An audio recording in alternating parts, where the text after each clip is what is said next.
안녕하세요. 반갑습니다. 제가 오늘 얘기하고자 하는 내용은요, 그동안에 디자인 매니지먼트에 대해서 많은 분들이 많은 얘기를 했고, 또 그게 뭔지는 다 알고 계시리라고 봅니다. 근데 이제 제가 좀 포커스를 맞추려고 하는 거는 그 전략이라고 제가 말은 썼습니다만은 사실은 좀 궁금한 거는 그 전술에 대한 부분이었거든요. 그래서 우리가 전략이라고 말을 하면서 이야기로는 서로 이렇게 커뮤니케이션이 되는데 실제로 알고 있을 거라고 생각하지만 같이 한국말을 쓰고 있지만 그 디자이너와 그다음에 매니저 간의 그 백그라운드도 다르고 생각하는 것도 다르고 또 엔지니어나 마케터와 디자이너의 그 속성의 차이 때문에 사실은 거기서 미스커뮤니케이션이 일어나고 그로 인해서 시간도 낭비되고 그 다음에 경비도 또 낭비가 되고 이런 문제를 좀 어떻게 줄이는 것이 좋지 않겠는가. 이제 어떻게 보면 전술과 실행 그런 차원에서 조금은 더 디자이너의 입장에서 이거를 보고 분석을 하고 그래서 여러분들한테 좀 알려드리려고 이 자리에 섰습니다. 디자인 매니지먼트는 그 많은 세계적으로 유명한 사람들이 많은 이야기를 했습니다만 이렇게 아주 간단하게 어떻게 하면 우리가 알 수 있을까 생각을 해봤는데 여러분들 보시면 여기 위에도 인어고 밑에도 인어지 않습니까? 근데 어느 쪽이 더 나은가요?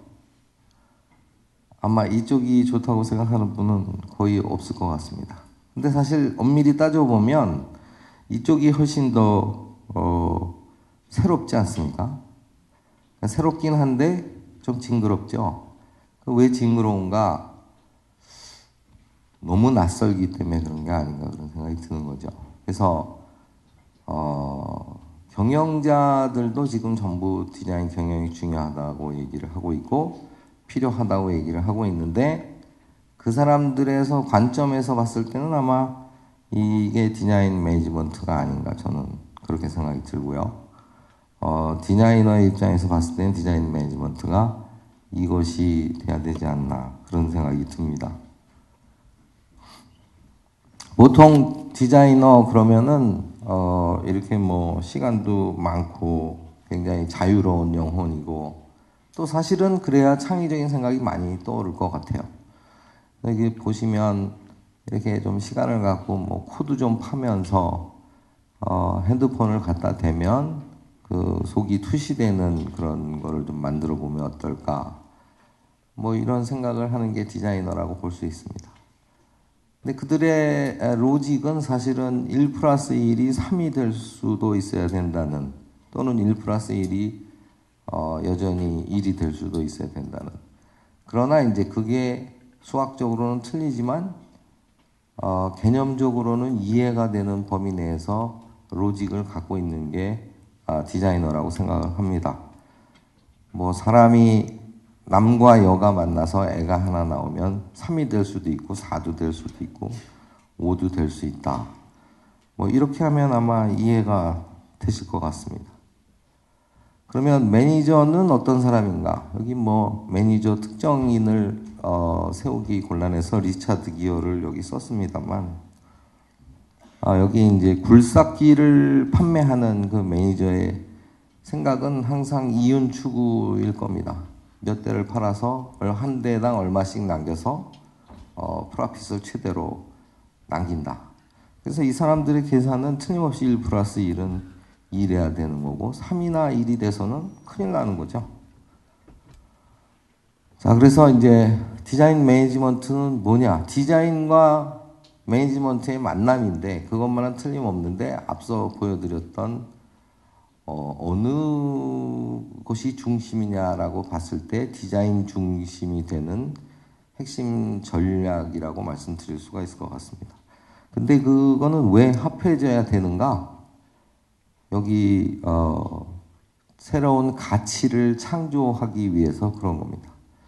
사실 뭐 디자이너들한테 많은 거를 요즘 요구하고 있지 않습니까? 뭐 CMF에 대해서도 알아야 되고 인간공학에 대해서도 알아야 되고 지속가능 디자인도 알아야 되고 뭐 서비스 디자인에 또 그전엔 공공 디자인 뭐 디자이너가 무슨 신도 아닌데 너무나 알아야 될 것도 많고 할 것도 많고 미술계는 큐레이터가 있고 또 그 화랑이 있어서 사실 작가들이 그림만 자기는 그리면 되는 거죠. 제가 그 아티스트들한테 많이 물어봅니다. 도대체 당신은 무슨 컨셉을 가지고 어떤 메소드를 가지고 이런 그림을 그립니까? 그런 거 왜 필요해? 그냥 내가 하고 싶은 대로 하는 거지. 그래서 제가 봤을 때는 굉장히 그 판매의 기회를 놓치는 안타까운 사람들을 많이 보지만, 그럼에도 불구하고 그들은 그냥 자기가 그리고 싶은 그림을 그리면 되는 것이고, 오히려 그런 거를 판매를 목적으로 이렇게 생각을 해서 그림을 그리면 작품성이 떨어지고 망친다고 생각하는 분들이더라고요. 그러나 그 부분을 해결해 주는 게 이제 큐레이터고, 그다음에 비평하는 미술 비평가고, 그리고 판매를 담당하는 것이 화랑이고. 그런데 이제 디자인계에서는 사실 그런 일을 해주는 사람이 아무도 없고, 디자이너가 처음부터 끝까지 다 해야 되니까 사실 굉장히 그 로드가 많이 걸리고 힘도 들고 그렇습니다. 그런데 어찌됐건 혼자서는 할 수 없는 게 사실 오늘날의 디자인이고 역할도 많아졌고 범위도 넓어졌고, 근데 거기서 이제 가치를 창출하기 위해서는 뭐 다른 여러 분야와 협업이 돼야 될 것 같습니다. 우리가 그거를 처음부터 끝까지 전부 다 알고 그렇게 한다는 것은 현실적으로 무리가 있는 거고, 그러면 협업을 하기 위해서 제일 중요한 게 뭔가? 사실은 커뮤니케이션이라고 저는 봅니다. 그래서 디자인 매니지먼트가 진짜 가치를 창조하기 위해서는 가치가 뭐냐 우선. 어떤 디자인이 좋은 디자인인지 어떤 디자인이 나쁜 디자인인지 사실은 거기서부터 굉장히 문제가 많이 발생하는 것 같습니다. 근데 중요한 건 또 하나는 관계를 직관적으로 어떻게 파악하느냐가 참 중요한 건데, 여기 이 코를 파는 사람과 굴삭기를 사진을 두 개를 합함으로 해서 우리가 그냥 참 자연스럽게 편안하게 그 두 개가 상당히 그 시너지를 갖고 있구나, 이렇게 이제 디자인과 그 매니지먼트가 관계를 유지하도록 디자이너도 힘써야 되겠지만 사실은 매니저도 굉장히 힘을 써야 되겠죠. 제가 그런 생각을 가지고 이제 국내 기업들을 쭉 살펴봤습니다. 그래서 아까 말씀드린 것처럼 조금 더 디자이너의 입장에서 전술적으로 어떻게 이 사람들이 디자인 매니지먼트를 활용해서 성공했는가, 그 대상을 여기 보시는 6개의 기업을 대상으로 사실은 더 많은 기업을 조사를 했습니다만 공통적인 부분을 추려내기 위해서 6개로 좁혔습니다. 그래서 뭐 거기 공통적으로 나온 결과를 보면 그 사람들은 이제 디자인 리더십에 있어서는 최고 경영자가 디자인 마인드를 갖고 있더라. 그리고 디자인 책임자에게 재량권을 많이 줘서 그 사람이 디자인 리더십을 발휘할 수 있게 하더라 하는 거고요. 조직면에 있어서는 우수한 디자인 인력을 영입을 하고 자기네가 현재 갖고 있지 못하면 어떻게 하면 내부 인재를 육성할 것인가, 그런 시스템을 갖고 있더라 하는 거죠. 그리고 굉장히 디자인 네트워크 시스템이 잘 돼 있더라. 그거는 이제 마케터 엔지니어나 다양한 부서와의 그 긴밀한 협조, 이런 관리가 잘 되고 있더라 하는 겁니다. 그리고 이제 진짜 제가 중요하게 생각하는 거는 확실한 디자인 전략을 갖고 있다 하는 점이고요. 그리고는 이런 뭐 결과적인 이런 디자인물만 만들어내는데 신경을 쓰는 게 아니고 새로운 비즈니스를 디자인하는데 그 디자인 매니지먼트를 적극적으로 활용하고 있더라 하는 겁니다. 그리고 물론 지원 면에 있어서는 전사적으로 이제 지원을 하는데 그 지원 내용이 물론 경제적인 것도 있고 그렇지만 도전 정신과 창의성을 굉장히 인커리지하고 있더라 하는 겁니다. 그래서 조금 아까 디자인 마인드가 있어야 된다고 경영자가 제가 이렇게 말씀을 드렸는데 아마 사실 스티브 잡스 같은 사람은 뭐 스스로 디자인 마인드가 있고 창의성이 넘치는 사람이라서 뭐 본인이 거의 다 알아서 뭐 하니까 뭐 그런 게 특별히 필요 없을 것 같고요. 일반적으로 경영자들 입장에서는 디자인 마인드를 갖고 있기가 참 쉽지는 않습니다. 그래서 이제 디자인 마인드라는 게 저는 이렇게 생각합니다. 디자인 싱킹을 할 수 있는 사람이래야 된다고 생각하는데 디자인 싱킹이라는 게 좌뇌, 우뇌를 양쪽을 다 이렇게 쓸 수 있는 사람이 아니겠습니까?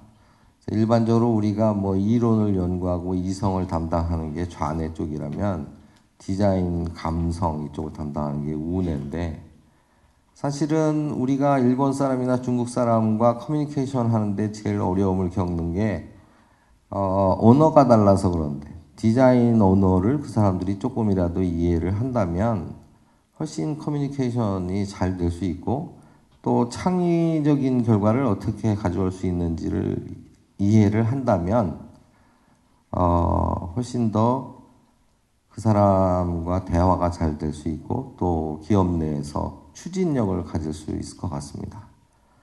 여기 자기가 안 될 때에는 사실은 뭐 외부의 디자인 컨설팅 펌이든지 내부의 디자인 뭐 CDO든지 아니면 없으면 팀장이든지 그 사람들에게 제안권을 줘야 되는데 현실적으로는 그게 쉽지 않은 거죠. 왜냐하면 그분들은 디자인 언어를 모르고 자기가 이해를 하려고 하기 때문에 사실은 좋은 작품에 대한 평가가 제대로 이루어지지 않는 게 사실 문제라는 겁니다. 그래서 굉장히 인터프리터가 중요하다고 저는 생각하는데 여기 있는 그림 보시다시피 보티첼리의 비너스의 탄생인데요. 1485년에 그려진 그림인데 이 그림이 존 러스킨에 의해서 인정받은 것, 가치를 평가받아서 세상에 나오기까지 500년이 걸렸습니다. 그러니까 그 전에 그 형식에 맞춰야 되고 그 사람들이 정한 틀에 맞추지 않은 그림은 세상에 빛을 볼 수도 없었고 인정은 뭐 당연히 받을 수 없었죠. 그래서 사실 바깥에 나와 돌아다니는 디자인 결과물은 굉장히 우리가 보고 실제 만들고 고민하고 개발했던 것 중에 너무 극히 일부분이라는 거죠. 그래서 너무 좋은 것들이 많이 사장되어 있는 그런 경우를 많이 봤습니다. 그래서 가치 평가라는 게 굉장히 중요한 팩터인데 여기 보시면 왼쪽 오른쪽 똑같은 주제를 가지고 만든 겁니다. 여러분들이 보시기에는 왼쪽이 더 좋지요? 칼 그려진 게 더 좋지요? 오른쪽에 있는 거는 뭐냐면 그 하얀 종이에 오른쪽 끝에 여기 피가 묻어 있는 겁니다.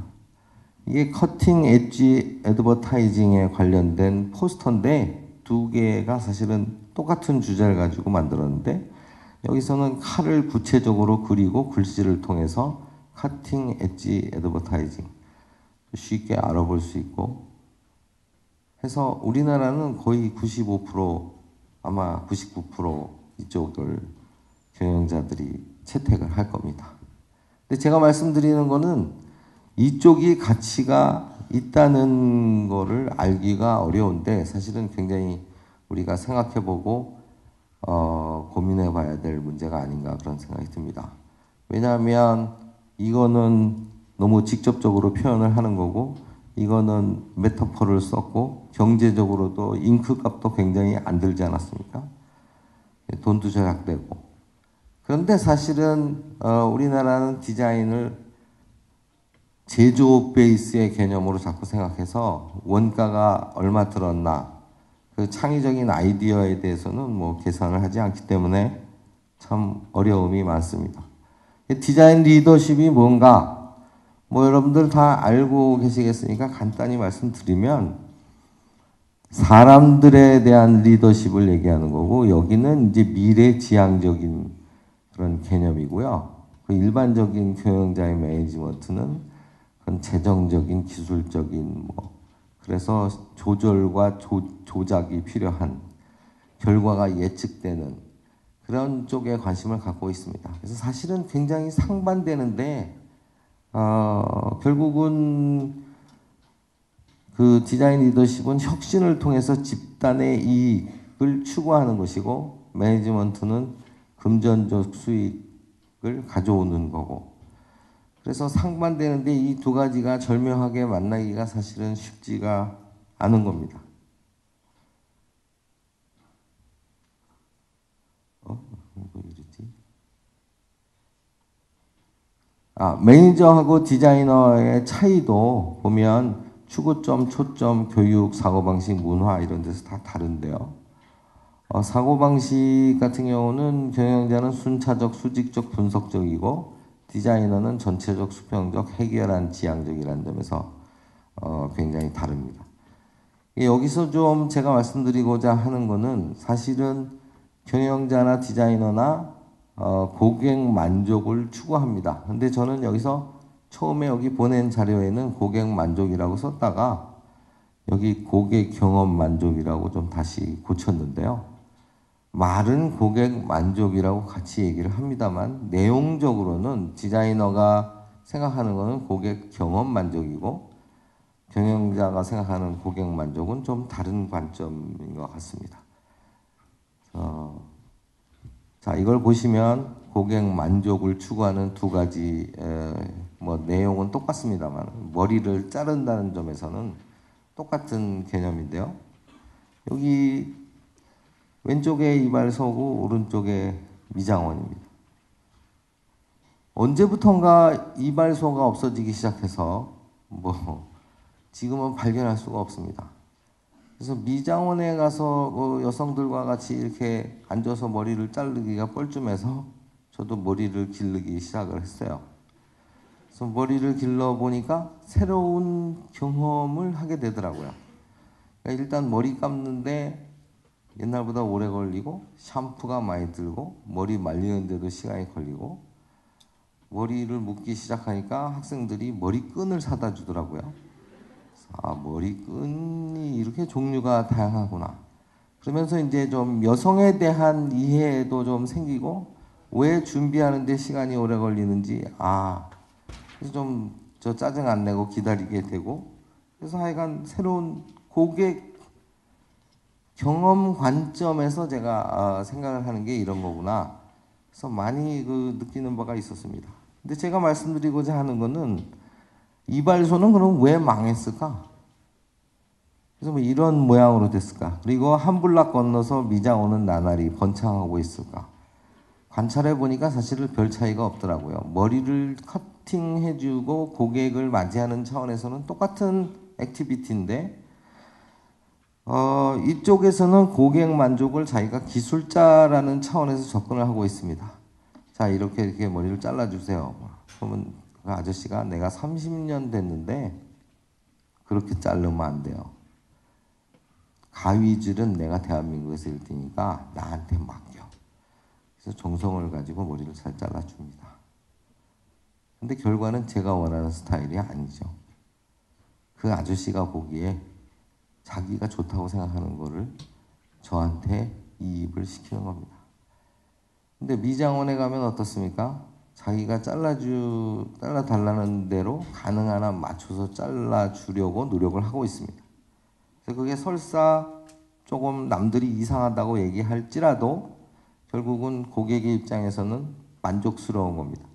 그래서 카스터마이즈도 돼 있고 이쪽은 카스터마이즈 되어 있지 않고 자기의 가지고 있는 기술 그거를 너무 자부심을 갖고 고객에게 이입을 시키고 강요를 함으로써 그것이 고객 만족이다라고 생각하는 거죠.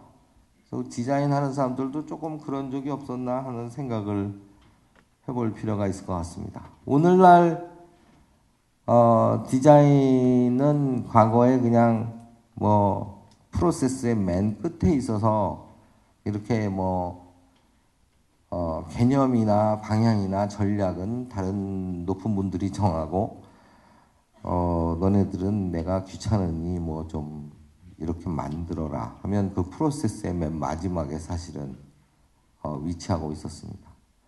그러다 보니 맨날 밤새야 되고 늦게까지 일해야 되고 그렇지 않습니까? 회사에서 저 금요일 날 주면서 주말에는 꼭 일할 필요는 없는데 월요일 날 아침에 회의 때 좀 보여줬으면 좋겠습니다. 이러면 사실은 뭐 주말에 일을 할 수밖에 없지 않습니까?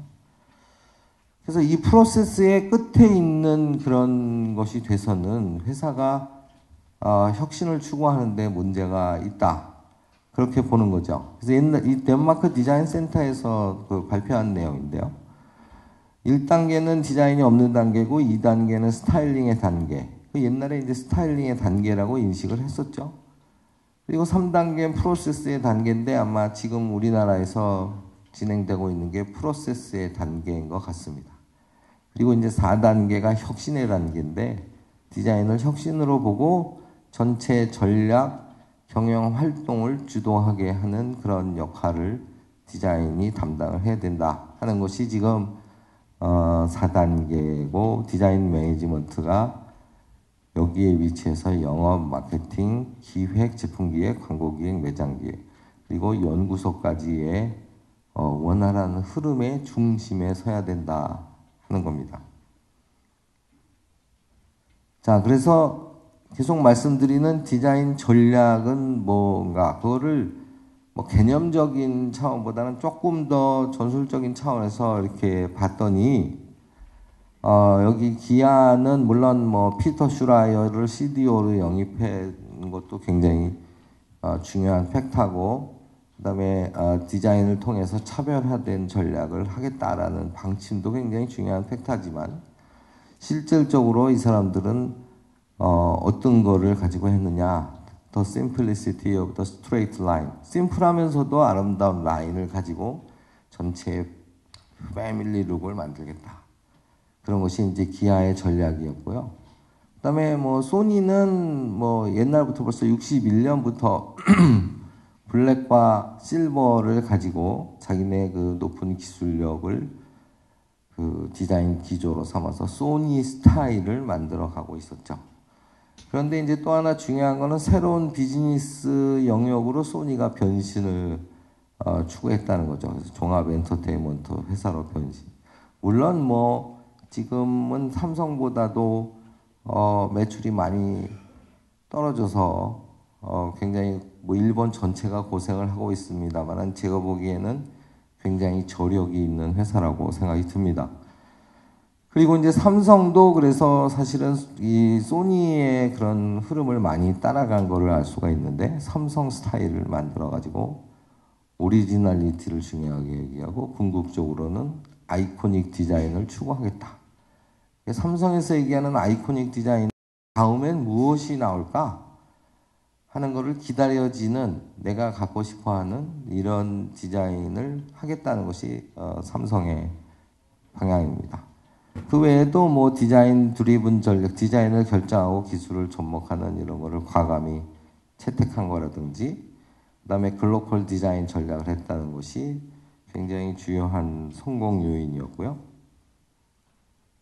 그다음에 청정원 같은 경우에는 이제 동일한 언어 시스템, 디자인 랭귀지 시스템을 마케팅과 광고에 일괄적으로 계속 내보내고 있는 것이 그들의 전술이었습니다. 그리고 현대카드는 그 현대 뭐 너무 잘 아시니까 디테일하게는 말씀 안 드려도 그 아마 우리나라 최초로 그 라이프 스타일을 제안한 것이 아닌가. 우리가 보통 A부터 Z까지 카드가 나올 때 사람들이 생각하기에는 왠지 디자인이 좀 허전하고 글자만 써 있고 심플한 건 좋은데 이게 뭐냐 그렇게 생각하는 사람들도 많았습니다. 근데 사실은 그게 A부터 Z까지 나눠서 그 이니셜이 쇼핑의 S고 그걸 가지고 쇼핑을 하든 휘발유를 넣든 소비자는 자유로운 거지만 일단 자기네가 그런 시스템을 제안을 하고 내부적으로는 가로로는 A부터 Z까지 나누고 아래 위로는 칼라를 가지고 단계를 나눠서 그런 체계적인 시스템으로 일단 브랜드 포트폴리오를 만들었다는 게 사실 쉽지 않은 일이었던 것 같습니다. 뭐 결과적으로는 사실은 이제는 삼성도 뭐 1, 2, 3, 4 뭐 이렇게 따라가고 있는데 제가 봤을 때는 삼성카드가 좀 실수하는 것 같고요. 그다음에 이제 보통 우리가 생각하는 카드가 해야 되는 일 그런 비즈니스 영역을 넘어서서 재능 기부 마케팅 같은 걸 통해서 서울역 버스 정류장을 디자인해서 아이디어 디자인 어워드, 레드닷 아이업 디자인 어워드 이런 거를 타서 그걸 통해서 또 자신의 그 역량을 과시하는 그런 일을 한 것은 굉장히 창의적이고 앞서가는 게 아닌가 그런 생각을 했습니다. 자, 그다음에 스타벅스 같은 경우는 사실 뭐 여러분들 아시겠지만 미국에는 그동안에 우리가 보리차 마시듯이 그냥 아침에 일어나서 토스트하고 커피를 그냥 자기가 먹든지 아니면 맥도날드 아니면 버거킹에서 또는 던킨 도너츠에서 그냥 커피를 먹는 정도의 그런 문화였죠. 근데 이제 거기에 어떻게 그 유럽의 커피 문화를 디자인해서 이식을 시킬 건가?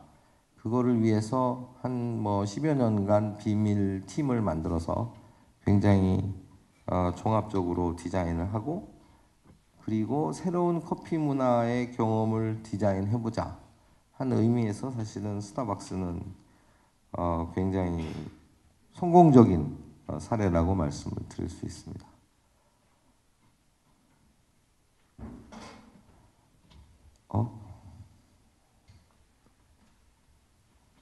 그래서 이제 뭐 여러분들 잘 아시는 뭐 리차드 왓슨이나 다니엘 핑크 이런 사람들이 이야기하는 것 중에 중요한 게 어느 분야든 디자인하고 스토리가 중요하다고 얘기를 하는데요. 특히 뭐 리차드 왓슨은 앞으로 운해를 쓰는 사람이 경제와 경영의 중심이 될 거고 그래서 운해형 인간의 조건은 뭐냐 봤더니 디자인이라는 언어를 익혀야 된다. 그리고 스토리텔링에 대해서 알아야 된다. 이렇게 이 사람들이 뭐 그 이야기를 한 데는 근거가 있겠죠. 그러면 뭔가 디자인 언어가 그래서 봤더니 여기 보시면 이건 핑클이고요. 베이비복스 그다음에 여기 2NE1입니다. 핑클 시대에는 디자인이 소위 뭐 우리가 뭐 아이덴티티 뭐 패션 쪽에서는 뭐 패밀리 룩 뭐 이렇게 이야기하는데 뭐 이렇게 다 똑같이 입고 다니면서 우리는 하나다 이렇게 얘기를 했었습니다. 베이비복스 때만 해도 색깔은 통일했지만 모양은 다른 것으로 바뀌기 시작했고요. 2NE1에서는 뭐 각자 자기가 마음대로 연출을 하지만 전체적인 룩은 2NE1답다라는 그런 쪽으로 지금 변해가고 있습니다. 자, 이게 보시면 디자인 언어에 대해서 실제로 디자인 부서에서 이해하는 만약에 과제를 줬을 때 큐트한 여성용 탁상 시계를 만들자. 패션 쪽이 제일 많이 영어를 쓰고요. 그 다음에 되게 디자인 쪽에서 영어들을 많이 쓰지 않습니까? 개념을 얘기할 때. 근데 사실 뭐 정확하게 형태하고 연결시키는 데 있어서는 굉장히 다르더라 하는 거죠. 사실은 디자이너들끼리도 많이 다른데 그게 뭐 다른 부서 사람들하고는 절대 공유들이라고 저는 생각하지 않고 테스트를 해봤는데 실제로 그랬습니다. 이 디자인 부서에서 큐트라고 이해하는 것은 이렇게 가분수 스타일, 머리가 크고 밑에가 짧은 그런 거를 큐트하다고 이해하는데 마케팅 부서에서 이해하는 거는 이렇게 구 형태의 동그란 거였습니다. 그러면 이거는 뭐 얼추 비슷하지 않느냐? 사실은 굉장히 다른 겁니다. 이걸로 인해서 시행착오를 굉장히 거듭하게 될 수 있는 거죠. 자, 그래서 좀 보면 우리가 CEO의 경영 전략을 중심으로 해서 마케팅 부서를 거쳐서 R&D, 파이낸스, 프로덕션, HR을 거쳐서 디자인 부서로 이렇게 일이 오게 되는 그런 구조죠, 보통. 이렇게 돼 있을 때 상이한 교육 환경과 전공, 그 다음에 개개인의 사고와 아이디어의 차이, 정보의 미비 이런 것들로 인해서 마케팅 담당자들이 이해하는 브랜드 전 컨셉과 전략 그리고 아이디어와 타 부서 담당자들이 이해하는 그런 아이디어와 괴리가 생기고 그로 인해서 로스가 발생한다는 겁니다. 자, 그러면 디자인 언어는 어떻게 돼야 되느냐? 그래서 디자인 언어는 서로가 배워야 된다는 것이 이제 제 결론이고, 그걸 어떻게 배워야 되느냐 하는 문제는 조금 더 연구를 해야 되겠죠. 그럼 스토리텔링은 어떤 거냐? 아마 여러분들 알고 계시겠지만 이 맨디니가 만든 이 와인 병따개지 않습니까? 보통 알고 있기로는 그냥 자기 와이프의 모습을 따서 이렇게 만든 거라고 생각하는데, 사실은 이거를 사용하시면 뱅뱅뱅뱅 목을 돌리면 이게 팔이 올라가지 않습니까? 그래서 자기 와이프를 보고 하도 잔소리를 하고 짜증나니까 저 모가지를 뱅뱅 비틀어서 하면은 항복한다고 양손을 이렇게 올리는 모습을 상상하면서 이거를 디자인을 했다는 겁니다. 그러면 이제 그거를 다시 대신 또 남자들이 그걸 생각하면서 저걸 사용하면서 따면은 굉장히 대리 만족도 되고 즐거운 거죠. 사실은 그런 게 스토리텔링이 아닌가 그렇게 생각이 듭니다. 자, 이거 펩시 인터넷에 보면 새로 나온 펩시 로고 말들이 많습니다. 뭐 옛날 게 더 낫다.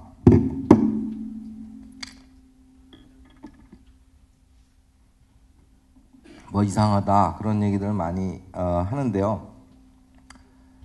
이거를 보시면 여러분들 좀 생각이 달라지실 겁니다. 이 전체가 웃는 모습, 사람이 즐거워하는 모습을 만들어 놓고 그거에 따라서 입 모양에 따라서 여러 가지 바리에이션을 만들고 이런 시스템 안에 이제 하나가 나오기 시작했습니다. 시간이 가면서 원 바이 원 하나씩 나오면 사람들이 큰 변화는 느끼지 않지만 굉장히 아마 그런 이 사람들이 준비한 거에 대해서 놀라게 될 거라는 거죠. 그래서 기업의 디자인 활용 전략을 보면 과거에는 여러분들 아시다시피 전통적인 역할은 매출 및 이익 증가, 브랜드 가치 창출하는 데 신경을 썼습니다. 근데 이제 우리가 좀 고민해야 되는 거는 새로운 역할은 창의적 가치 제안을 하는 거, 그리고 효율성을 향상시키는 면에 대해서 우리가 준비를 해야 된다는 겁니다. 창의에 관한 견해를 보면 말은 창의성 중요하다고 얘기하는데 사실 중국에서 보니까요. 창조, 창의, 창신 이렇게 세 가지로 나눠서 쓰더라고요. 창조라는 건 크리에이션이고 창의라는 건 오리지널리티고 창신은 이노베이션입니다. 그러면 옛날에는 고우 같은 천재들을 또라이라고 부정적으로 생각했지만 오늘날 창의성이 넘치는 사람은 매트릭스의 네오같이 굉장히 뭐 전지전능한 사람이 창의적이 있다고 생각하는 것은 상당히 고마운 일인데, 그렇지만 우리가 이걸 세 가지로 나눠서 잘 생각해 보면 크리에이션, 그러니까 창의성이라는 것은 꼭 디자이너만 있는 게 아니고 매니저나 마케터나 엔지니어나 누구나 다 창의성은 있을 수 있다는 겁니다. 왜냐하면 그거는 독창적인 사고 또는 생각의 과정이기 때문에. 그러면 디자이너는 사실은 크리에이션을 담당하는 사람인데 그 창의적인 사고를 구체화하는 거죠. 구체적으로 크리에이션을 만드는데 기업을 위해서 쓰일 때 어떻게 혁신적으로 할 수 있게 할 것인가에서는 이제 과학이나 기술, 다른 파트의 도움과 협업이 필요하다는 겁니다. 사실은 디자이너의 일은 이 세 가지 단계를 다 하는데 그 하는 과정에 있어서 상상력이나 현실감에서 밸런스를 잡아야 되고 전통이나 혁신에서 밸런스를 잡고 일이냐 놀이냐 내향적이냐 외향적이냐 그 밸런스를 잡아야 된다는 겁니다. 그래서 창의적인 문제 제시가 굉장히 중요한 이슈인데 뭐 시간이 많이 흘렀죠? 그래서 빨리빨리 말씀을 드리겠습니다. 이거는 데보라 애들러라는 학생이 디자인을 한 건데요. 이거를 왜 창의적인 문제 제시라고 말씀을 드리냐면 여기 뭐 책에 있으시니까 딴 건 읽어보시고 제가 보면 이 브랜드 가치와 일치 타겟이라는 데서 이건 심볼 마크인데요.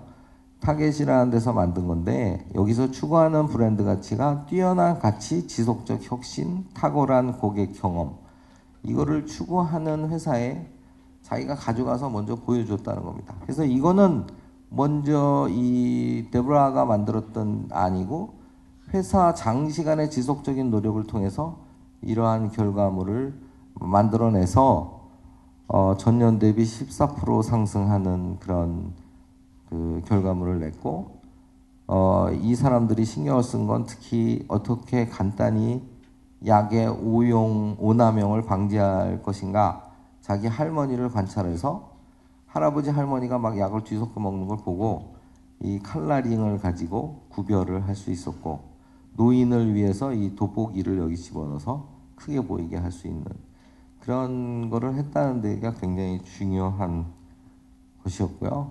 그 다음에 창의적 가치 제안은 사실은 뭐 여기 뱅앤올프슨 수석 디자이너도 그렇고 그 다음에 노키아의 수석 디자이너도 이 사람들이 하는 일은 주로 소비자를 관찰하는 일이다 하는 거죠. 소비자 관찰해서 뭐가 문제가 있는지 자기네가 소비자들로부터 인터뷰하고 설문하는 것이 아니라 자기네가 거기서 그걸 끌어내서 제시를 할 수 있었다는 거죠. 그래서 미래 사용자들의 라이프 스타일을 먼저 창의적으로 디자인 언어와 스토리로 구체화를 해서 그 다음에 자기가 갖고 있는 그 보여줄 수 있는 능력을 가지고 경영자나 그 회사에 설득을 해서 새로운 비즈니스의 디자인을 가능하게 하는 것이 디자인이다 하는 거죠. 그렇기 때문에 이것이 회사 내에서 될 수 있도록 하는 게 바로 디자인 매니지먼트다 하는 거죠. 이거는 지금 볼 DC-15이라는 진공 청소기인데요. 사실 청소기 이렇게 하면은 이렇게 바닥이 자꾸 붙지 않습니까? 빨아들이니까.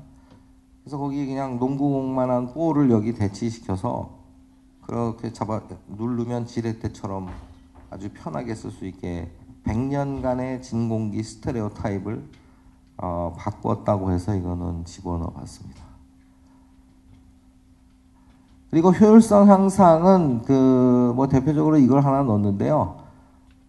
독일 드레스덴에 가면 이런 폭스바겐 투명 공장이 있는데 여기 자동차가 엘리베이터를 타고 이렇게 내려오고 사는 사람이든 사지 않는 사람이든 여기 레스토랑에서 밥을 먹으면서 구경을 할 수 있게 되어 있습니다.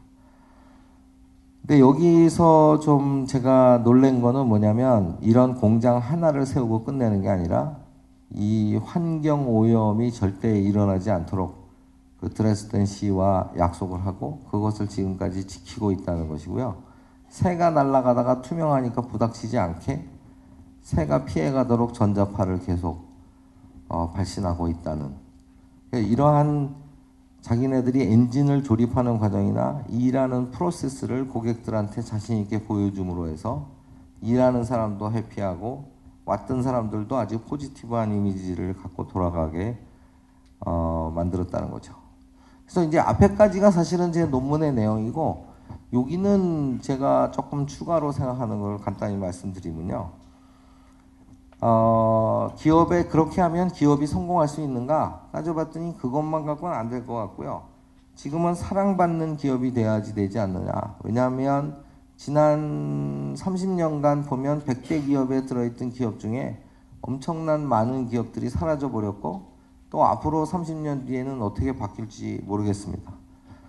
그래서 이제 아바타 영화 여러분들 다 보셨겠지만 거기서 세 가지 때문에 이 영화가 성공했던 것 같고, 첫 번째가 자연 친화성, 소통과 참여, 창의적 발상이었는데, 지금 디자인계에서 이슈로 계속 이야기하고 있는 것과도 굉장히 맞아떨어지는 것 같습니다. 자연 친화성은 지속 가능 디자인이고, 소통과 참여는 유니버설 디자인, 그리고 창의적 발상, 요새 이제 고객 경험 관점의 가치 제한 디자인이라는 점에서 서비스 디자인 하고 연관이 되어 있는데, 제가 이걸 넣은 이유는 참 그 카메론 감독의 말이 감동적이어서 넣었는데요. 영화의 기술이 결코 창의력이나 인간의 감정, 스토리 등을 압도하지 않도록 해야 된다. 이거는 좀 우리가 생각을 해봐야 될 문제고, 사실 고객 만족이라는 거 내세우면서 감시 카메라 작동 중, 무장경관 근무 중, 보험 전화하면 계속 기계음이 돌아가면서 처음부터 끝까지 다 듣고 마지막에 0번을 눌러야 그 오퍼레이터를 바꿔주잖아요. 사실은 고객을 위한다면 제일 먼저 그 상담을 원하는 0번이 사실은 먼저 나와야 되는 게 맞다고 저는 생각합니다. 그리고 뭐 감시 카메라 작동 중은 뭐 딴 생각하지 말라고, 굉장히 기분 나쁜 거죠, 사실은.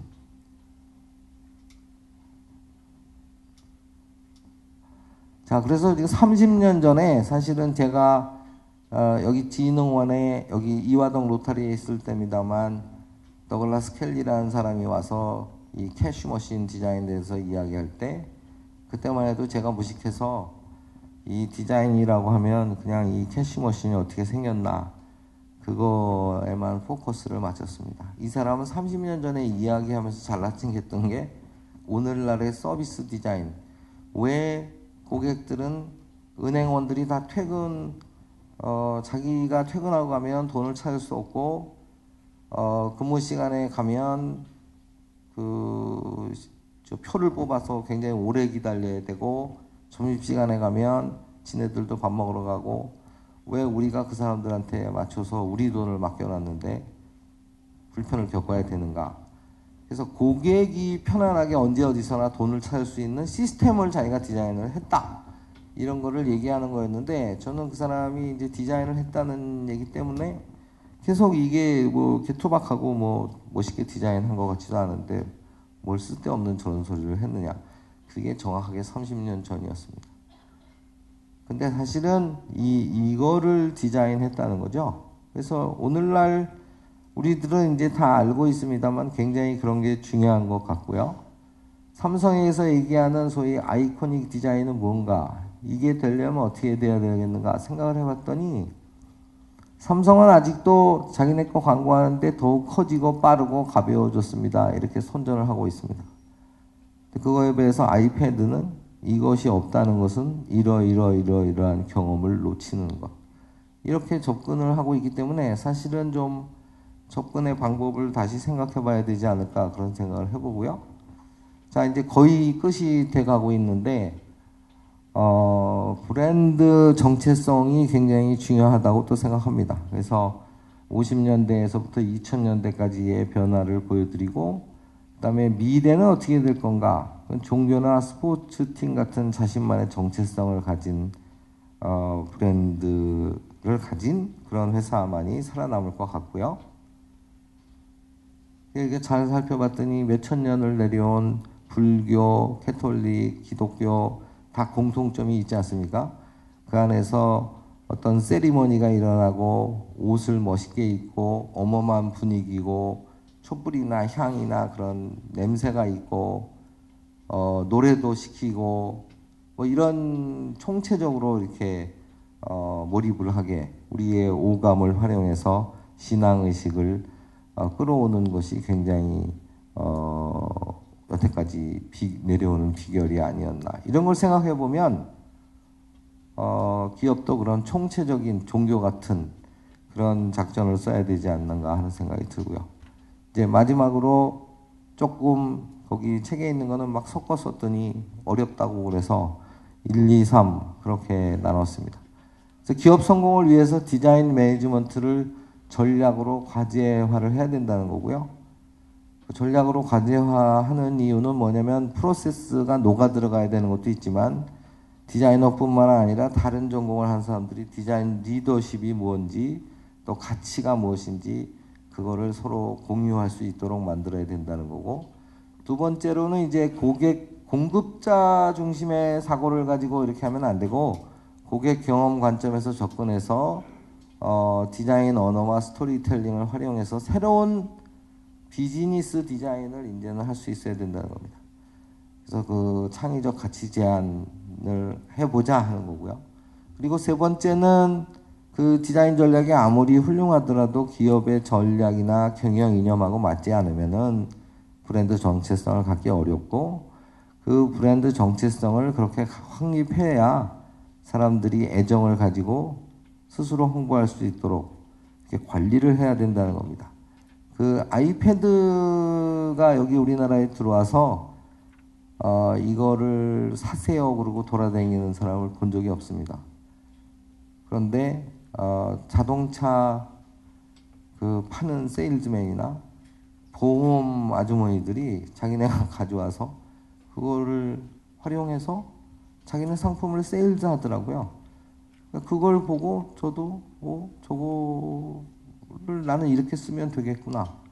그래서 정해지지 않은 틀이지만 굉장히 쓰여질 수 있는 그런 플렉서빌리티를 보여주고 있고, 결국은 스스로 그 사람들이 아이패드를 홍보하고 있는 것을 볼 때 그렇게 되도록 관리가 이루어져야 되지 않을까 그런 생각을 합니다. 그래서 조금 뒷부분에 갑자기 말이 빨라진 거를 좀 양해 말씀드리고요. 이것으로서 제 발표를 마치겠습니다. 감사합니다.